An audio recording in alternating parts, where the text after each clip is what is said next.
سے پہلے سب سے تیز ہر خبر پر نظر ہماری لیے چلیں گے دادو، جہاں سے رپورٹ کر رہے ہیں ہمارے نمائندے سید سفیر حسین نقوی۔ خیرپور ناتھن شاہ میں مچھلی اور گوشت مارکیٹ پر بااثر لوگوں کی مبینہ قبضہ ہونے کی وجہ سے گوشت اور مچھلی شہر کے مین روڈ اور آبادی والے چوراہوں پر بکنے لگی، جس کی وجہ سے گندگی پیدا ہو گئی ہے،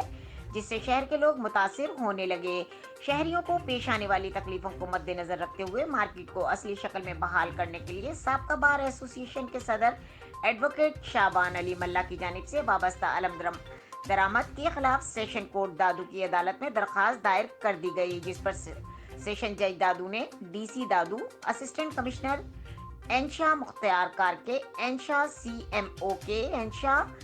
چیئرمین مارکیٹ کمیٹی کے انشا اور ایس ایچ او کے انشا کو نوٹس جاری کرتے ہوئے جواب طلب کر لیا۔ مزید خبروں اور اپڈیٹ کے لیے دیکھتے رہیں کے نیوز چینل انٹرنیشنل۔